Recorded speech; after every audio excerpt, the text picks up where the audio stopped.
Hello everyone, welcome to PSR competitive math. आशा करता हूँ सभी अच्छे होंगे एंड आपके अपकमिंग एग्जाम की तैयारी आप अच्छे से कर रहे होंगे।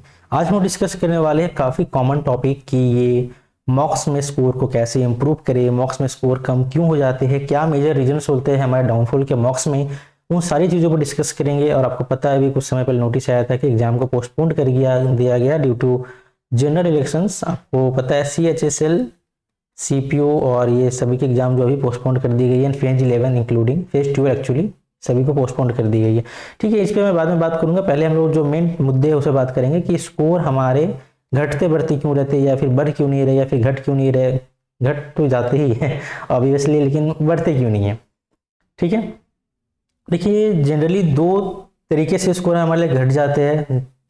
अब जो दो तीन तरीके की बात अलग, पहले मैं बता दूं। देखो, वीडियो जब सुनोगे तो हो सकता है कई लोग आपने देखने वाले में से पुराने होंगे। पुराने इन द सेंस आपने काफ़ी सारे एग्जाम दे रखा है, आपके पास एक्सपीरियंस है एग्जाम देने की, तो वो मेरी बातों से ज़्यादा रिलेट कर पाएंगे। ना कि वे लोग जो कि मतलब अभी नए नए हैं और अभी ज़्यादा दिन प्रिपरेशन की हुई नहीं है, उनको लग सकता होगा कि नहीं यार ये तो ठीक नहीं है, रिलेट नहीं कर पा रहा हूँ। उनके लिए बातें अलग हो सकती है, बट मैंने काफ़ी सारी एग्जाम दे रखी है तो, और एग्जाम का एक्सपीरियंस होता है। जब देने बैठोगे तो वहाँ मेंटल प्रेशर हैंडल करना पड़ता है। आप जब एग्जाम देने गए हो तो सिचुएशन कैसी है, आप कितनी दूर सेंटर पर जाते हैं, उसके बावजूद आप एक झेल जाते हो उससे 1 घंटे 2 घंटे 3 घंटे के एग्जाम को। पहले मीन्स 4 घंटे थे, 4 घंटे के एग्जाम को, तो वो एक अलग ही लेवल का आपको एक्सपीरियंस मिल जाता है उससे। बशर्ते आप वो एग्जाम को क्वालिफाई करो या ना करो, आप मेरिट से छट जाओ वो अलग बात है, बट आप मेहनत करते हो वहां तक पहुंचते हो, काफ़ी है। तो वो सब कुछ ध्यान में रहते हुए मैं बताऊंगा कि अकॉर्डिंग टू मी मेरे को क्या लगता है कि मेरे स्कोर क्यों घट बढ़ रहे होते हैं, या फिर जो आसपास साथ में होते हैं उनका स्कोर क्यों फ्लक्चुएट कर रहा होता है और क्यों नहीं बढ़ रहा होता है। क्या कंजेशन जोन होता है कि एक जोन में आने के बाद लोगों का नंबर बढ़ते ही नहीं, एक एक नंबर बढ़ाने के लिए काफ़ी मेहनत और समय लगता है, फिर भी 1-2 नंबर नहीं बढ़ पाते हैं। क्योंकि मैं खुद ये सब चीज़ों को फेस कर रहा था, फेस करता ही रहता हूँ, तो ये चीज़ें मैं बता पाऊंगा। आप रिलेट करना और रिलेट करके बताना क्या मैं सही कह रहा हूँ। सही करेंगे तो आप कमेंट करके बताएंगे यस आप रिलेट कर पा लो, रिलेटेबल थिंग्स हैं। अगर नो तो आप डिसएग्री भी कर सकते हो, नहीं नहीं ये तो मैं एक्सेप्ट नहीं कर पा रहा हूँ, चीज़ें अलग चल रही हैं मेरे हिसाब से। ठीक है, अपनी अपनी बातें होती हैं, मेरे हिसाब से जो लगता है मैं अपने हिसाब से बताने की कोशिश कर रहा हूँ। आप चेक करना और बताना कि क्या बातें सही है, बातें आप रिलेट कर पा रहे हो, हाँ या ना में जरूर आप कमेंट करके बताना। ठीक है, छोटा सा इंट्रो है, आप देख सकते हो वीडियो पॉज करके। आप सब्सक्राइब जरूर कर लोगे, इसे सब्सक्राइब में शेयर कर लो। एक्चुअली क्या होता है कि समय नहीं हो पाता है तो मैं ज़्यादा वीडियोस तो नहीं बनाता हूँ, बट अब मैं रेगुलर रहने वाला हूँ। जॉब भी मैं रिजाइन कर चुका हूँ, तो भी मैं प्रॉपर समय है मेरे पास, भी मैं कर सकता हूँ इसे यूट्यूब को। ठीक है, तो आप इसे सब्सक्राइब जरूर कर लेना। देखो क्या होती है कि एग्जाम्पल लेता हूँ पहले। आज मैंने कोई एक मॉक दिया, मॉक ए, ठीक है, स्कोर मेरे 140 प्लस आ गया और मैं काफ़ी खुश हूँ, यार आज तो अच्छा मॉक चला गया, 140 150 नंबर आ रहे हैं, अब क्या ही चाहिए। दूसरा दिन मैंने फिर मॉक दिया, मॉक बी, अचानक से मेरे मार्क्स 127 आ गए, 125 आ गए, समथिंग कुछ डाउन टू 130 आ गए। अब मैं सोच रहा हूँ यार तैयारी तो मेरी उतनी ही है, मैं कल भी इतनी जानता था और आज भी इतनी जानता है, एक दिन ज़्यादा कुछ तो मैं जान नहीं लिया हूँ, फिर नंबर क्यों घट गया मेरे। देखिए मेरे हिसाब से इसका 2 कारण होता है, जैसा कि मैं फेस किया हूँ उसके अकॉर्डिंग मैं बता रहा हूँ आपको। पहला कारण हो सकता है कि आपने मॉक दिया और कुछ तुक्के लग गए उसमें, 5-7 क्वेश्चन क्या है तुक्के से सही हो गए और आपने नंबर अचीव कर लिया। ठीक है, ये भी होता है। दूसरा होता है कि आपने एग्जाम दिया था, उस समय कुछ ऐसा आपके मूड में चल रहा था जो कि आपको इंचैंट नहीं, आपको मतलब खुशी नहीं दे रहा था, या कुछ कारण से आप थोड़ी से डाउन साइड फील कर रहे थे और आपने मॉक दे दिया, चलो मॉक देता हूँ तो माइंड रिफ्रेश करता हूँ। तो माइंड तो रिफ्रेश हो गया, चलो मैंने मॉक दे दिया, अच्छा लग रहा है मुझे, बट क्या है कि नंबर आपके कम हो गए तो माइंड को खराब लग रहा होता है कि यार नंबर कम कैसे हो गया, मेरे नंबर तो अच्छे आ रहे थे, है ना।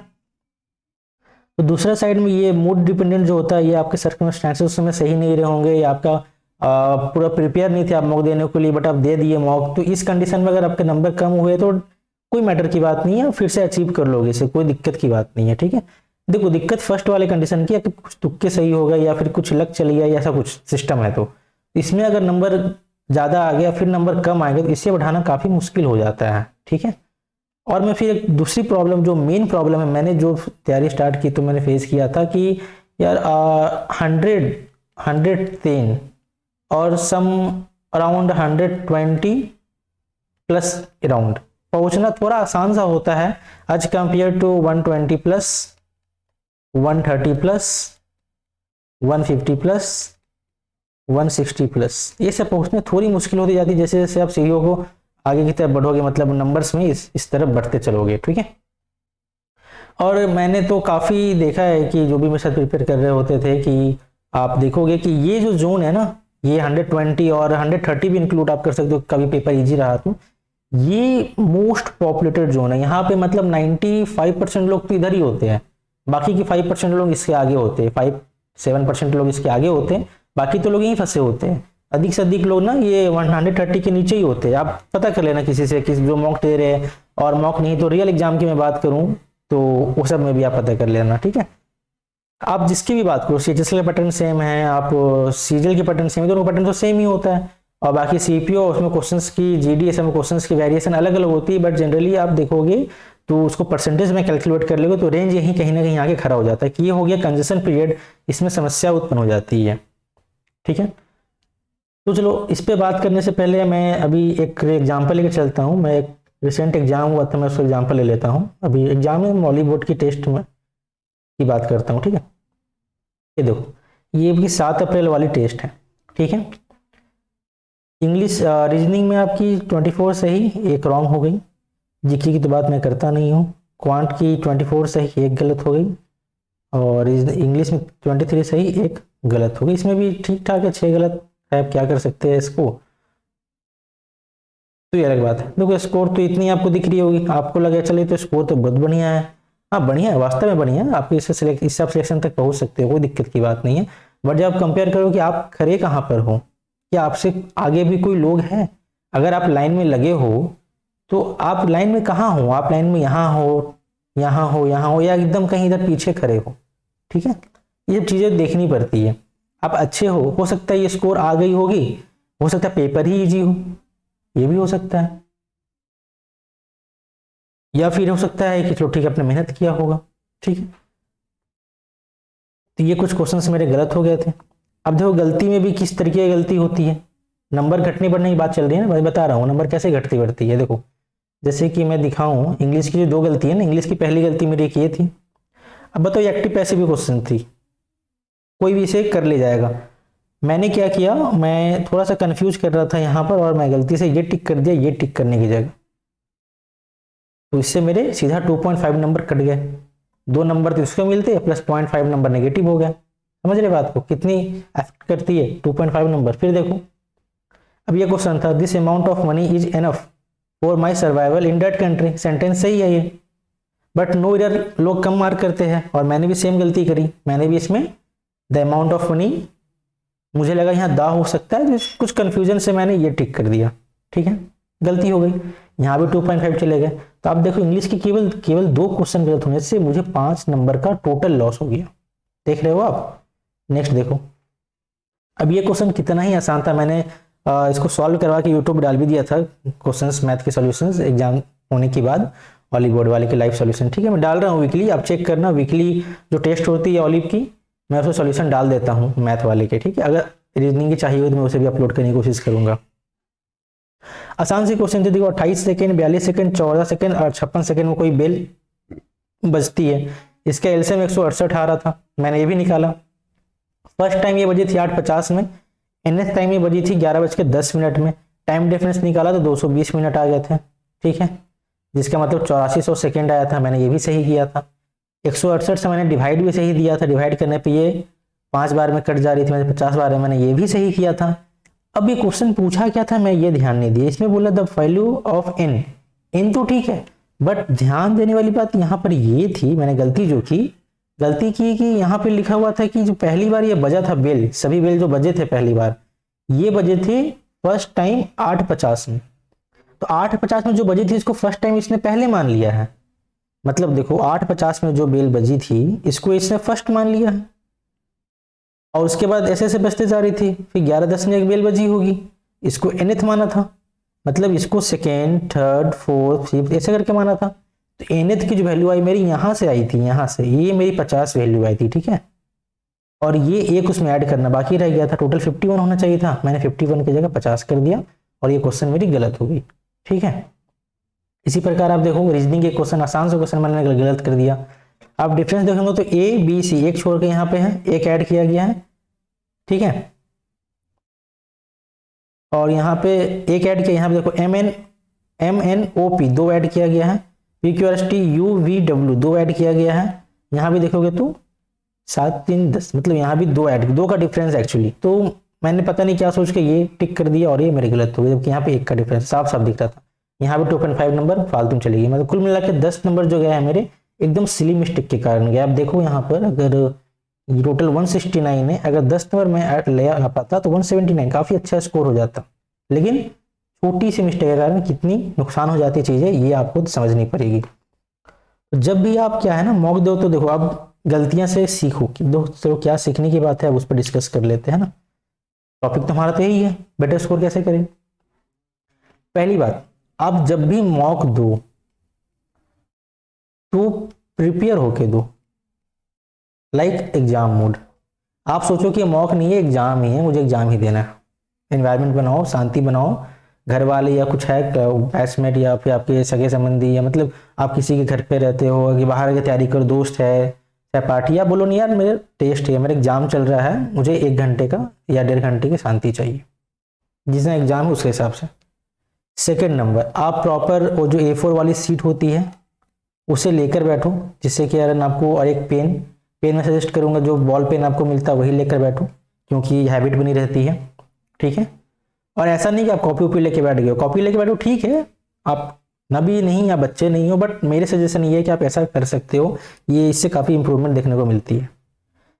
3 नंबर, आप ये मत सोच के एकदम लेनियंट मत हो जाओ कि यार ठीक है तो मॉक टेस्ट ही है, मैं खेल लेता हूँ, तुक्के क्या ही होगा, अगर गलत भी होगा तो कौन सा मेरा सिलेक्शन रुक जाने वाला है।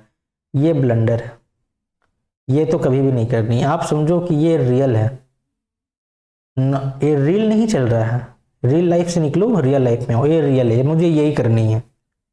एंड फोर्थ, जब आप मॉक टेस्ट खत्म करो तो कोशिश करो कि 30 मिनट के अंदर आप उसका एनालिसिस कर लो। ये मैं क्यों कर रही हूँ, ये इंपॉर्टेंट है। अगर आपने 1 घंटे का मॉक दिया है या 2 घंटे या 3, जो भी आपने मॉक दिया, अगर आप 30 मिनट या 15 मिनट के अंदर फ्रेश होके तुरंत आप रिवाइज करके एनालिसिस कर लोगे तो आप उससे मैक्सिमम आउटपुट ले सकते हो, कि आपकी माइंड में क्वेश्चन सेट रहती है, आपको दोबारा पढ़ना नहीं है, आपकी एनालिसिस की टाइम घट जाएगी, आप काफी कम समय में एनालिसिस कर पाओगे। आपको क्वेश्चंस याद है, आपने जस्ट अभी ऑप्शन टिक करके निकला तो आपको याद है कि नहीं मैंने ये गलती करी है, ये गलती शायद हो सकती थी, मुझे चेक कर लेनी है, तो ये आपकी टाइम को काफी सेव कर देती है। ये बातें तो आपको समझनी पड़ेगी, समझ में भाई। ये 4 आपको मानना है। पहला, प्रिपरेशन होगी, अच्छे से प्रिपेयर होकर दो। प्रिपेयर मतलब क्या, बैठने की सब कुछ तरीके, सो के मॉक दे रहे हो वैसा नहीं देना है, एक्सपीरियंस करो, लाइव एग्जाम है ये, ठीक है। A4 की सीट रख लो, रफ कॉपी पे रखो, but pen, ball pen, gel pen वाला मत लेके करो, ब्लंडर मत करो, समझो रियल एग्जाम है, नॉट रील, ये रील नहीं चल रही है कोई, ये रियल एग्जाम चल रहा है, आप ऐसे समझ के करो, ठीक है। और जितनी जल्दी हो सके आफ्टर मॉक आप एनालिसिस कर लो। लाइव मॉक की बात अलग है, जब रिजल्ट डिक्लेयर होती है after 7 PM of next day, then आप कर लो, कोई दिक्कत की बात नहीं है। बट मैं यूट्यूब पे उसका वीडियो तो अपलोड कर ही देता हूँ, आप उसे भी देख सकते हो कि सॉल्यूशंस मैंने कैसे करवाया था, ठीक है। ये 4 चीजें एकदम इंपॉर्टेंट है, इससे आपका मॉक स्कोर डेफिनेटली इंप्रूव होगा ही होगा, ठीक है। क्योंकि इसमें आप एक एटीट्यूड डेवलप कर रहे हो, एक honest attitude towards your exam. I am not calling it's mock test, it's exam, okay. क्योंकि यही मॉक टेस्ट आपको रियल फाइट में हेल्प करने वाला है। अगर आप यहीं पे तलवार की जगह, लाइक आपको युद्ध में जाना हो और आप तलवार की जगह क्या कर रहे हो, लाठी वाठी या लकड़ी वकड़ी से लेके खेल रहे हो, तो आपको युद्ध में तलवार भी मिल जाएगा ना, तब कुछ नहीं कर पाओगे। आपको जो करना है यहाँ करना है, तो इसको रियलिटी लेके समझो। इसको आप ये मत समझो कि यार ये तो लीनियंट लेके देते हैं, कोई दिक्कत नहीं है, क्या ही हो जाएगा मॉक टेस्ट में स्कोर कम आया तो, भूल करते हैं ये लोग, ठीक है। देखो मेरी स्टोरी तो आप काफी लोग नहीं जानते हो, मैं कभी बताऊंगा कि एक गलती से इंसान का क्या से क्या हो जाता है, और कैसे आप मतलब कि देखते ही देखते आपकी उम्र निकल जाएगी, और जनरल कैटेगरी या कोई भी कैटेगरी से होता है आपकी उम्र इतना निकल जाएगी, आप सोचते रहोगे कि यार मैं क्या करूं क्या ना करूं, और एक प्रेशर डेवलप होने लगता है। आप एक बात और रिलेट कर पाओगे, मैं यहाँ बताता हूँ। लाइक कोई बंदा यहाँ 21 ईयर का है, वीडियो देख रहा है, और कोई बंदा यहाँ पर 28 ईयर का है, या फिर 26 या 27 कुछ भी है ये ईयर का है। लाइक आपकी एग्जाम की ड्यूरेशन 30 तक है ना। ये बंदे को यहाँ से यहाँ जाने के लिए पाथ है, ये गिरते उड़ते गलती करते उड़ते भी जाएगा तो फिर कहीं ना कहीं पहुंच जाएगा। ठीक है, इसके पास गलती करने की कितनी समय है, काफी कम, क्लोज टू नेग्लिजिबल। ठीक है, बट ये बंदा अभी अगर गलती करता हुआ ही हैबिचुअल हो गया कि चलो गलती ही कर रहे, कोई दिक्कत नहीं, हो जाने वाली है, तो ये भी नहीं पहुंच पाएगा, और ये बंदा पहुंच सकता है। बताने की बात मैं कोशिश ये कर रहा हूं कि आपके पास टाइम है, उसकी कदर करो, उसकी इंपॉर्टेंस को समझो। टाइम फ्लाइज, ये आपने सुना होगा, टाइम ऐसा खत्म हो जाता है ना कि आपको पता ही नहीं चलता कि टाइम कैसे खत्म हो गया। ठीक है, रेस को देखो ना कितनी डिफिकल्टीज, आप यहीं पर देखो, मैं ये जो है टेस्ट की आप देखो, तो टॉपर के स्कोर दिखा रहे तो 50 चलो यहाँ मैं मान लो कि जीके में शायद 50 स्कोर करना थोड़ा मुश्किल है, बट इस सब में तो कर सकते थे। ठीक है, जो भी है, आप देखो कितनी कंपटीशन टफ है कि यहाँ पर 47.5 मतलब 25 में से 24 क्वेश्चन सही करने के बाद भी 85.8 परसेंटाइल, मतलब अभी भी आपसे लगभग 16 लड़के, 16 से 15 लड़के अभी भी आपसे आगे। 100 लड़के को मैं खड़ा कर दूं तो 100 में से 15 लड़के अभी भी आपके खड़े हैं, लाइन के आगे में खड़े हैं, आप 15-16 नंबर पे हो। इस लेवल की कंपटीशन है यहाँ से। ठीक है, ये 4 बातें फॉलो करो। वैसे चीज़ें तो बहुत कुछ है बताने की, लेकिन वीडियो लंबी हो जाती है तो मैं नहीं अपलोड करना चाहता हूँ, क्योंकि एक तो लोग चैनल को सब्सक्राइब नहीं कर रहे होते और लंबी वीडियो यूट्यूब रिकमेंड भी नहीं करता है, उसकी एल्गोरिथम थोड़ी अलग है, एंगेजमेंट बनने से ही वीडियो रिकमेंडेशन में जाती है। ठीक है, फिलहाल ये 4 बातों समझो, मैं और बहुत कुछ प्लान कर रहा हूँ आपकी चैप्टर वाइज, जो वन शॉट आपकी मैं फॉर्मूला बुक ला के आपको फॉर्मूला प्रैक्टिस करवाऊंगा। फॉर्मूला प्रैक्टिस करने से आपकी माइंड रिकॉल कैसे कर पाती है एग्जाम में, अब वो देखना। आप मेरी वीडियोस देख सकते हो सॉल्यूशंस की, उसमें मैं देखो कोई भी मैं आपको ऐसा नहीं गाइड करता हूँ कि मैं एक बहुत बड़ा फैकल्टी हूँ, दिस काइंड दैट काइंड, और मैं 20 क्वेश्चंस को 2 घंटे में करवा रहा हूँ। मेरा एम ही नहीं है वो। मेरा एम है आपको एग्जाम ओरिएंटेड तैयारी करवाना, एग्जाम का फील दिलवाना। मेरी वीडियोस देखना, आप मेंस की सोल्यूशन हो या प्री की सोल्यूशन हो, मैं कम से कम टाइम में करने 22 मिनट 20 मिनट 25 मिनट 30 मिनट में करने की कोशिश करता हूँ। और मेरा वीडियो में कोई एडिट नहीं होता है, कोई टाइम लैप्स नहीं होता है, जो मैं बोल रहा हूँ वैसे ही रिकॉर्ड होकर वैसे ही आपको यूट्यूब पे डायरेक्ट मिल जाता है। तो प्रैक्टिस करो ऐसे ना कि आपको प्रैक्टिस का फील आए, ना कि आप 1 घंटे तक सो के एक वीडियो देख रहे हो, उसमें 20 क्वेश्चन मास्टर ने करवाया, मास्टर बोले अब तो मैं चला, मैं तो बन गया करोड़पति। वो करोड़पति बन जाएंगे बाबू, आप नहीं बन पाओगे। ठीक है, चीजें बहुत डिस्कस करूंगा मैं नेक्स्ट वीडियो में, बनाकर आपसे बातें करूंगा डिटेल्स में। ठीक है, तब तक के लिए bye, thank you, have a good day. 4 बातें जरूर ख्याल रखना जो भी मैंने 4 बातों को बताया है। बाकी नेक्स्ट वीडियो किस टॉपिक में चाहिए यू मेक कमेंट करो, मैं उस पर बनाने की कोशिश करूंगा। Thanks for watching this video, have a good day, thank you.